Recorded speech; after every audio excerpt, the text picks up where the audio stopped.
Hey hi September 3 and 4 எல்லாருக்கும் பீக்கான டைமாக இருந்துச்சு. நம்மளுக்கு ஆகஸ்ட் 27லேருந்தே ஒர்க் ஆரம்பிச்சிருச்சு. நான் ஆலத்தி தட்டுலாம் 1 வீக்குக்கு முன்னாடியே நம்மளுக்கு வந்து ஆர்டர் கொடுக்க ஆரம்பிச்சிட்டாங்க. ஸோ கண்டினியூவாக ஆலத்தி தட்டும் சீர்வரிசை தட்டும் நம்மளுக்கு செஞ்சுக்கிட்டே இருந்தோம். ஒரு ப்ராப்பராக ஃபோட்டோஸ் கூட நம்மளால் எடுக்க முடியல.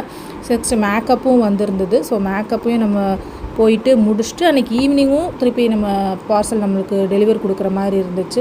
ஸோ எல்லாமே பண்ணிக்கிட்டு இருந்தோம். அதே மாதிரி கிளாஸஸ்க்கு ஸ்டூடெண்ட்ஸ் வந்திருந்தாங்க. ஸோ அவங்களெல்லாம் ஒரு 2 டேஸ்க்கு மட்டும் லீவ் விட்டுட்டு மற்ற ஒர்க்கெல்லாம் ஆரம்பிச்சிட்டோம். சிவகங்கையில் வந்து இது மாதிரி தீம் பேஸில் வந்து டாலோட அது வந்து செட் பண்ணி வைங்க அப்படின்னு சொல்லிட்டு நம்மளுக்கு சொல்லியிருந்தாங்க. ஸோ அமௌண்ட்டும் கம்மியாக நம்ம பண்ணி கொடுக்குறதுனால நம்மளுக்கு ஆர்டர் கண்டினியூவாக வந்துக்கிட்டே இருக்குது. ஸோ மாசா மஹாலில் சிவகங்கையில் வந்து நம்ம இது மாதிரி டிஸ்பிளே பண்ணியிருந்தோம். இது ஃபுல் வீடியோ வந்து இன்ஸ்டாகிராமில் நான் ஃபுல்லாக போடுறேன். ஸோ கல்யாணத்துக்கு முன்னாடியே டைமுக்கு முன்னாடியே நம்ம போயிட்டு எல்லாத்தையும் ரெடி பண்ணி வச்சுட்டோம்.